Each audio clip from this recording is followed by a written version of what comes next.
ভোরের আলো ফোটার আগেই যার দিন শুরু হয় একরাশ অপমান আর গঞ্জনা দিয়ে, তার নাম সুমনা।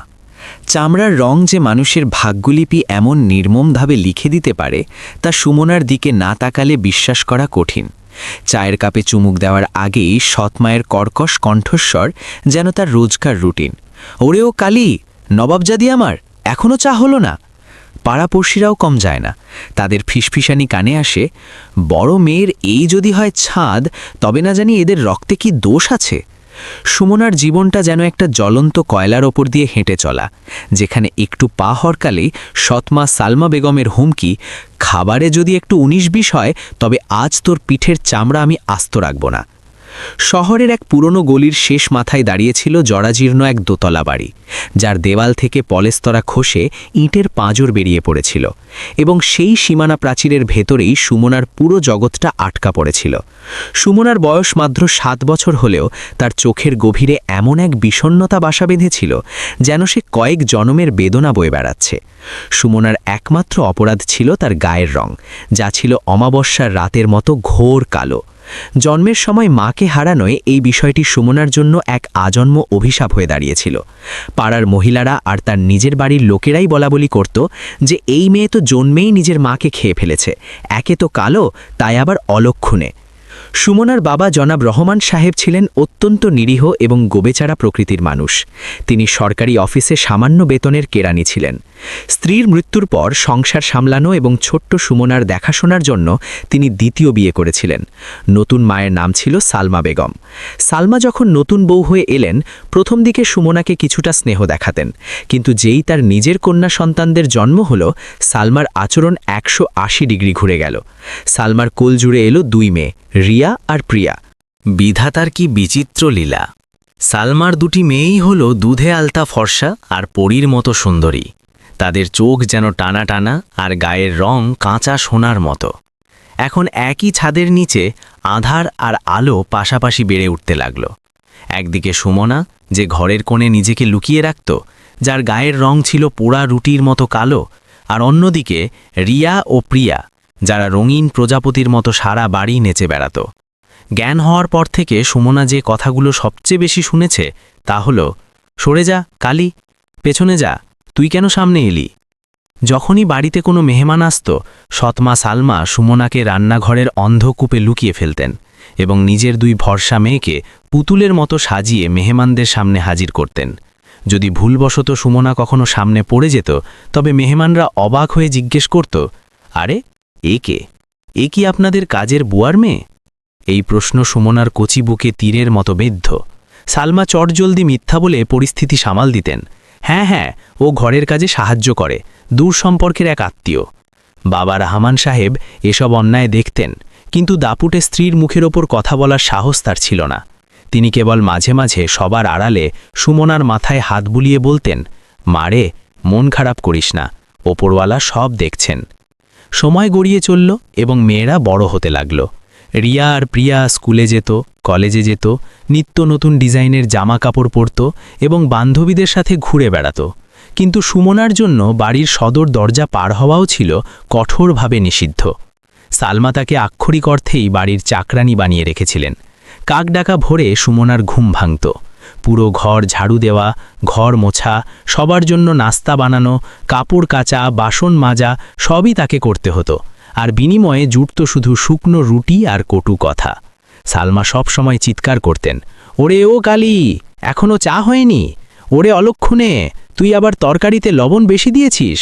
সুমনা মুখ বুজে সব সহ্য করত এবং চোখের জল তার কালো ওড়নায় শুষে নিত। তার মনে হতো হয়তো কালো হওয়া কোনো মহাপাপ, যার প্রায়শ্চিত্ত তাকে এভাবেই করতে হবে। রিয়া আর প্রিয়াও তাদের মায়ের দেখানো পথেই হাঁটছিল। তারাও তাদের বড় বোন সুমনাকে বোন বলে মনেই করত না। কলেজে যাওয়ার সময় তারা সুমনার ওপর হুকুম জারি করত, এই সুমনা, আমার জুতোটা ভালো করে ব্রাশ করে দে। আর যখন তাদের বান্ধবীরা বাড়িতে আড্ডা দিতে আসত, তারা সুমনাকে নিয়ে হাসাহাসি করত, দেখ, এটা হলো আমাদের বাড়ির পুরনো রোবট, যে কখনো থামে না। সব মেয়েরা খিলখিল করে হাসত আর সুমনার বুকটা ফেটে যেত। সুমনা তার এই নিঃসঙ্গ জীবনের সঙ্গী হিসেবে বেছে নিয়েছিল তার সৃষ্টিকর্তাকে। হাড় ভাঙা খাটুনির ফাঁকে যখনই একটু সময় মিলত, সে অজু করে পবিত্র কোরআন শরীফ নিয়ে বসে পড়ত তার গায়ের রং কালো হতে পারে, কিন্তু তার কণ্ঠে এমন এক দরদ আর মিষ্টতা ছিল যে সে যখন তিলাওয়াত করত তখন শুনলে যে কারোরই গায়ের লোম দাঁড়িয়ে যেত। কিন্তু আফসোস, তার পরিবারের সেই গুণ দেখার মতো অন্তর্দৃষ্টি ছিল না, তারা কেবল চামড়ার রংটাই দেখত। সালমা প্রায়ই ব্যঙ্গ করে বলতেন, কোরআন পড়লে তোর চামড়া ফর্সা হবে না, কেউ তোকে বিয়েও করবে না, তোর মুখ দেখলে তো মানুষ ভয় পাবে। পাড়ায় তার বিয়ের গুঞ্জন শুরু হলো। রহমান সাহেব মেয়ের ভবিষ্যৎ নিয়ে খুব চিন্তিত ছিলেন। তিনি চাইতেন তার মেয়ের একটা গতি হোক। তিনি অনেক জায়গায় সুমনার বিয়ের প্রস্তাব পাঠালেন, কিন্তু যেখানেই তিনি সুমনার কথা পারতেন লোকজন মুখের ওপর না করে দিত। একবার এক পাত্রপক্ষ মেয়ে দেখতে আসার কথা ছিল। সালমা অনেক বারণ করলেন যে মেহমানদের সামনে সুমনাকে এনো না, ওরা পালিয়ে যাবে। কিন্তু রহমান সাহেব জেদ ধরলেন, না, আমি আমার মেয়েকে লুকাবো না। সেই দিনটির কথা সুমনা আমৃত্যু ভুলবে না। তাকে একটা সাধারণ সালোয়ার কামিজে কোনো মতে তৈরি করা হলো। পাত্রপক্ষ এলো, ছেলে, তার মা, বাবা আর বোন। তারা প্রথমেই রিয়া আর প্রিয়াকে দেখল, যারা সেজে গুজে ঘুরছিল। ছেলের মা রিয়ার দিকে আঙ্গুল তুলে জিজ্ঞেস করলেন, এই কি সেই মেয়ে? রহমান সাহেব বিনীতভাবে বললেন, জি না, এ আমার ছোট মেয়ে, বড় মেয়ে সুমনা, যার কথা আমি আপনাদের বলেছিলাম। এরপর সুমনা চায়ের ট্রে হাতে ধীর পায়ে ঘরে ঢুকল। যেই সে মুখ তুলল এবং পাত্রপক্ষ যার চেহারা দেখল, ঘর জুড়ে যেন কবরের নিস্তব্ধতা নেমে এলো। ছেলের মা মুখটা এমনভাবে বিকৃত করলেন যেন তিনি ভূত দেখেছেন। ছেলে তো চায়ের কাপ হাতে নিতেই অস্বীকৃতি জানালো। ছেলের মা তক্ষুনি সবার সামনে চেঁচিয়ে উঠলেন, ভাই সাহেব, আপনি আমাদের ধোঁকা দিয়েছেন। আপনি বলেননি যে মেয়ে এতটা কালো। আমাদের 14 গোষ্ঠীতে কেউ এত কালো নেই। আমার ছেলে যদি একে বিয়ে করে তবে লোকে ছিছি করবে। আমরা তো চাঁদের মতো বউ খুঁজছিলাম, আর আপনি আমাদের সামনে এই কয়লার বস্তা নিয়ে এলেন। রহমান সাহেব হাত জোর করে মিনতি করলেন, বোন, আমার মেয়ের রংটা একটু চাপা হতে পারে, কিন্তু ওর মনটা খুব ভালো, ও খুব গুণী। কিন্তু পাত্রপক্ষের মন গলল না। তারা নিষ্ঠুরভাবে বলল, এই মেয়েকে নিয়ে আমার ভাই রাস্তায় বেল হতেও লজ্জা পাবে। গুণ দিয়ে কি আমরা ধুয়ে পানি খাবো? এবং তারা এক চুমুক চা না খেয়েই অপমান করে চলে গেল।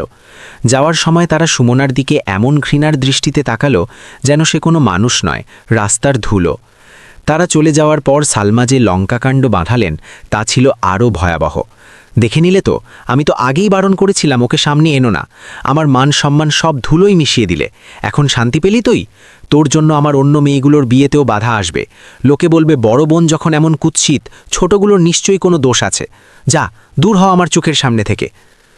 সুমনা কাঁদতে কাঁদতে দৌড়ে নিজের ঘরে গিয়ে খিল দিল। সেই রাতে সে আয়নায় নিজের প্রতিবিম্ব দেখল। সে নখ দিয়ে নিজের গাল আঁচড়াতে লাগল। নিজের চোখের দিকে তাকিয়ে সে ডুকরে কেঁদে উঠল, হে আল্লাহ, তুমি আমাকে এমন কেন বানালে? আমার কি মন নেই? আমার কি সুখের স্বপ্ন দেখার অধিকার নেই? মানুষ আমাকে মানুষ বলে গণ্য করে না কেন? সে সারা রাত জায়নামাজে সিজদায় পড়ে রইল। হে আমার রব, হয় আমাকে তুলে নাও, নয়তো আমার ভাগ্য বদলে দাও। এই অপমানের জীবন থেকে আমাকে মুক্তি দাও। তুমি ছাড়া আমার আর কেউ নেই। সবাই আমাকে তাড়িয়ে দেয়, তুমি আমাকে ফিরিয়ে দিও না। সেই গভীর রাতে সুমনা এক অদ্ভুত স্বর্গীয় প্রশান্তি অনুভব করল। তার মনে হলো যেন কেউ তার কানে কানে বলছে, ধৈর্য ধরো বান্দা, তোমার পরীক্ষা কঠিন, কিন্তু এর পুরস্কারও হবে অকল্পনীয়। দিন গড়াতে লাগল। রিয়া আর প্রিয়ার জন্য বড় বড় ঘর থেকে বিয়ের প্রস্তাব আসতে শুরু করল। সালমা তো মহাখুশি। তিনি ঠিক করে ফেলেছিলেন যে মেয়েদের বিয়ে কোনো এক রাজপরিবারে দেবেন। সুমনা এখন বাড়ির আবর্জনার মতো এক কোণায় পড়ে থাকত। রহমান সাহেবও হাল ছেড়ে দিয়েছিলেন। লোকের কটু কথা শুনতে শুনতে তিনিও ক্লান্ত হয়ে পড়েছিলেন। তিনি ভেবেই নিয়েছিলেন সুমনাকে হয়তো এই বাবার বাড়িতেই বুড়ো হয়ে মরতে হবে। হঠাৎ একদিন মহল্লায় বিদ্যুতের বেগে একটা খবর ছড়িয়ে পড়ল।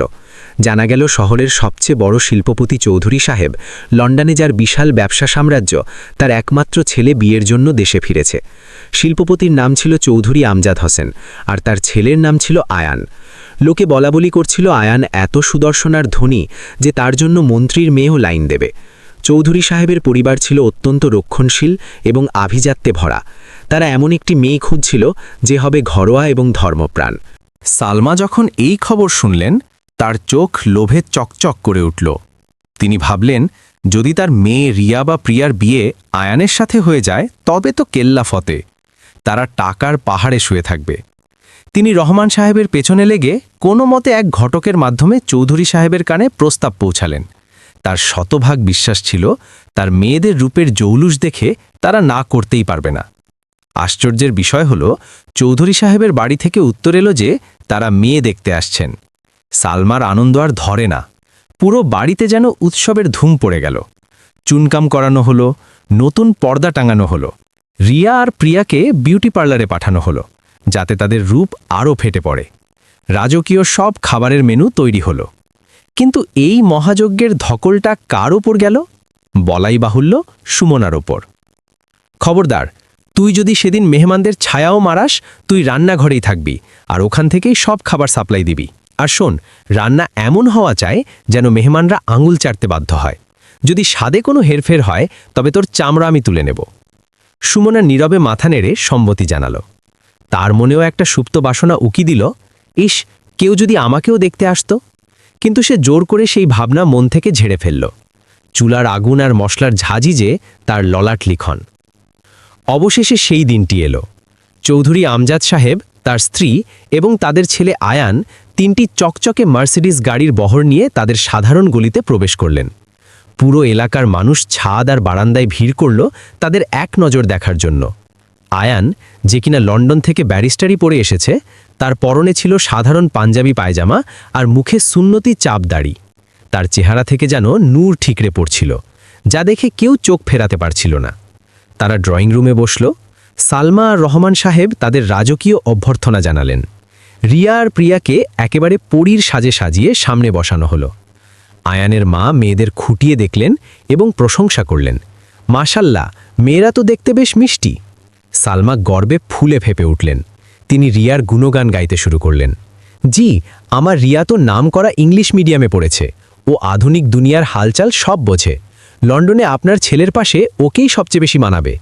কিন্তু আয়ান ছিল একদম চুপ। তার চোখ যেন অন্য কিছু খুঁজছিল। খাবার সময় হলো। দস্তরখান বিছানো হলো। যখন খাবার পরিবেশন করা হলো, তখন বিরিয়ানি, কোরমা, কাবাব আর শাহী টুকরার গন্ধে পুরো ঘর মৌ মৌ করতে লাগল। আয়ান যেই বিরিয়ানির প্রথম লোকমা মুখে দিল, সে থমকে গেল। সে তার মায়ের দিকে তাকালো। মায়ের চোখেও তৃপ্তির ঝিলিক। খাবার সত্যিই অমৃতের মতো সুস্বাদু ছিল। এমন স্বাদ তারা 5 স্টার হোটেলের শেফের হাতেও পায়নি। আয়ান রহমান সাহেবের দিকে তাকিয়ে জিজ্ঞেস করল, চাচা যান, এই রান্না কে করেছে? সালমা তড়িঘড়ি করে বলে উঠলেন, জি জি, এটা আমার মেয়ে রিয়া রেঁধেছে। ও রান্না করার খুব শখ। আয়ান রিয়ার দিকে তাকালো এবং শান্ত গলায় জিজ্ঞেস করল, এটা কি সত্যি আপনি বানিয়েছেন? এতে কি কি বিশেষ মশলা ব্যবহার করা হয়েছে? রিয়া ভরকে গেল। সে তো জানেও না বিরিয়ানিতে জর্দার রং দিতে হয় নাকি হলুদ। সে তোতলামি শুরু করল, জি মানে ওটা আম্মু প্যাকেট মশলা মানে আয়ান বুঝে গেল এখানে মিথ্যা বলা হচ্ছে। সে নম্র কিন্তু দৃঢ় কণ্ঠে বলল, দেখুন খালাম্মা, আমি লন্ডনে থাকলেও মানুষ চিনতে ভুল করি না। যে হাতে এই রান্না হয়েছে তাতে শুধু দক্ষতা নয়, মিশে আছে প্রচুর ধৈর্য আর মমতা। এটা কোনো শৌখিন রাঁধুনির কাজ নয়। ঘরে পিনপতন নীরবতা। সালমার কপালে বিন্দু বিন্দু ঘাম জমল। রহমান সাহেব এবার সাহস সঞ্চয় করে সত্যটা বলে দিলেন, বাবা, আপনি ঠিক ধরেছেন, এই রান্না আমার বড় মেয়ে সুমনা করেছে। আয়ান বলল, আমি তার সাথে দেখা করতে চাই। সালমা আতকে উঠে বললেন, না না বাবা, ও মেহমানদের সামনে আসে না। ও খুব লাজুক, আর তাছাড়া ও আপনার যোগ্যও নয়। ওর গায়ের রং। আয়ান হাত তুলে সালমাকে থামিয়ে দিল। রহমান সাহেব ভেতরে গেলেন। সুমনা তখন রান্নাঘরে ঘামে ভেজা শরীরে কালিঝুলি মাখা অবস্থায় এঁটো বাসন গোছাচ্ছিল।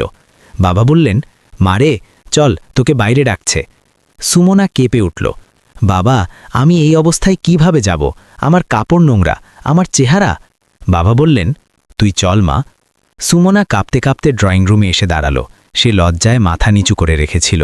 তার ঘন কালো গায়ের রং আর পরনের সাধারণ সুতির পোশাকে রিয়া আর প্রিয়ার পাশে তাকে একদম লান লাগছিল। সালমা মুখ ঘুরিয়ে নিলেন।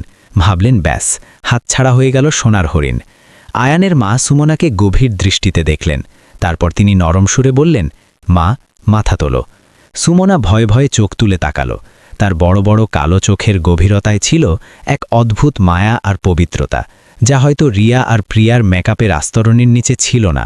সবাই দম বন্ধ করে অপেক্ষা করছিল আয়ানের প্রতিক্রিয়ার জন্য। হয়তো সে এখন উপহাস করবে, হয়তো এক্ষুনি উঠে চলে যাবে। সালমা তো প্রস্তুতি ছিলেন অপমানের জন্য। কিন্তু তখনই আয়ান যা বলল তা সেখানে উপস্থিত সবাইকে স্তম্ভিত করে দিল। আয়ান তার মায়ের দিকে তাকিয়ে বলল, আম্মাজান, আমি আমার জীবনসঙ্গিনী পেয়ে গেছি। আমি এই মেয়েকেই বিয়ে করব। এক মুহূর্তের জন্য মনে হল সময় থমকে গেছে। সালমা ভাবলেন তিনি ভুল শুনেছেন। কি, এই কালী মেয়েকে? আয়ান বাবা, তুমি কি সুস্থ আছো? এ তো সাক্ষাৎ কয়লা। তুমি লন্ডন ফেরত ছেলে, তোমার তো কোনো সুপার মডেলের মতো বউ দরকার। আয়ান হাসল। খালাম্মা, আপনি যাকে কয়লা বলছেন, আমি তার মাঝে হিরে দেখতে পাচ্ছি। লন্ডনে আমি অনেক ফর্সা চামড়া আর মেকআপ করা পুতুল দেখেছি, কিন্তু আমি এমন একজন স্ত্রী খুঁজছিলাম যার চেহারায় নয়, বরং তার আত্মায় নূর আছে। আমি যখন ভেতরে আসছিলাম তখন শুনলাম কোনো এক ঘর থেকে কোরআন তিলাওয়াতের সুর ভেসে আসছিল। সেই কণ্ঠের দরদ আমার হৃদয় ছুঁয়ে গেছে। তারপরেই খাবার খেলাম, যাতে ছিল সেবার স্বাদ। আর এখন যখন আমি তার চোখে তাকালাম, তখন সেখানে দেখতে পেলাম লজ্জা আর শালীনতা, যা আজকাল সোনার চেয়েও দামি। আয়ান আরও বলল, খালাম্মা, রূপ তো দুদিন পর ঝরে যাবে, কিন্তু মানুষের চরিত্র চিরকাল থেকে যায়। আমার ঘর সাজানোর শোপিস দরকার নেই, আমার এমন একজন সঙ্গী চাই যে আমার বাড়িটাকে জান্নাত বানিয়ে দেবে। আর তিনি হলেন ইনি। সুমনা নিজের কানকে বিশ্বাস করতে পারছিল না। কেউ কি সত্যিই তার প্রশংসা করছে? কেউ কি তার কালো রঙের আড়ালে তার ভেতরের মানুষটাকে দেখতে পেয়েছে? তার দু চোখ বেয়ে অঝোর ধারায় জল গড়িয়ে পড়তে লাগল। রহমান সাহেবের চোখেও ছিল আনন্দাশ্রু। তিনি মনে মনে আল্লাহর শুকরিয়া আদায় করলেন। রিয়া, প্রিয়া আর সালমা ঈর্ষায় জ্বলে পুড়ে ছাই হয়ে গেল। রিয়ার আগে পা ঠুকে নিজের ঘরে চলে গেল। এটা কিভাবে সম্ভব? ও আমাকে রিজেক্ট করে ওই কালীকে পছন্দ করল। তার অহংকারের বেলুন চুপসে গেল।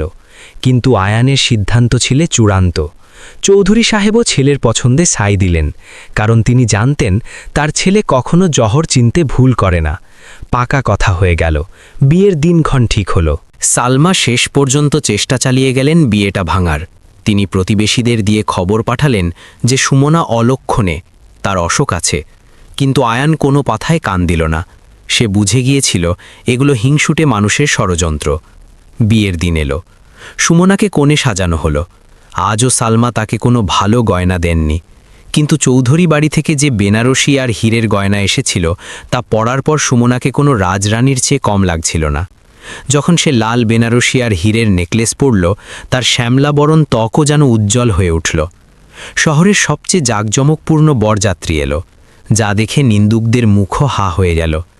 সালমা আর তার মেয়েরা হিংসায় জ্বলছিল, কারণ যে সুমনাকে তারা রান্নাঘরে লুকিয়ে রাখত সে আজ রাজরানী হয়ে বিদায় নিচ্ছে। বিয়ের পর বিদায় লগ্নে আয়ান সুমনাকে আশ্বস্ত করল যে সে তাকে দুনিয়ার সব সম্মান দেবে। নিজের প্রাসাদতুল্য বাড়িতে নিয়ে গিয়ে আয়ান সুমনার ঘোমটা তুলে বলল, তুমিই আমার জীবনের প্রশান্তি। এই একটি ভালোবাসার বাক্য সুমনার আজীবনের সব ক্ষত নিমিষেই সারিয়ে দিল। সময় বদলে গেল। সেই লাজুক ভীতু সুমনা এক আত্মবিশ্বাসী নারীতে পরিণত হল, যে এখন আয়ানের বিশাল ব্যবসায়ও সমানতালে সাহায্য করে। অন্যদিকে প্রকৃতির বিচারে সালমার সংসারে নেমে এলো ঘোর অমানিসা। 2 মেয়ের বিয়ে হলেও তা টেকেনি, ডিভোর্স হয়ে ফিরে এসেছে। রহমান সাহেব গুরুতর অসুস্থ হয়ে পড়লেন। অপারেশনের জন্য প্রয়োজন হল লক্ষাধিক টাকা। নিরুপায় হয়ে সালমা সাহায্যের জন্য আয়ানের অফিসে গিয়ে দাঁড়ালেন। সেখানে সুমনা তার পুরনো সব লাঞ্ছনা ভুলে সৎ মাকে বুকে জড়িয়ে ধরল। সুমনা শুধু তার বাবার সেরা চিকিৎসার ব্যবস্থাই করল না, বরং নিজের সৎ বোনদেরও নতুন করে বাঁচার ব্যবস্থা করে দিল। সে তার মহৎ আচরণ দিয়ে প্রমাণ করে দিল যে গায়ের রঙের চেয়ে মনের সৌন্দর্য 1000 গুণ বেশি শক্তিশালী। ধৈর্যের ফল সবসময় মিষ্টি হয়, আর যারা স্রষ্টার উপর ভরসা রাখে তাদের তিনি কখনো খালি হাতে ফেরান না।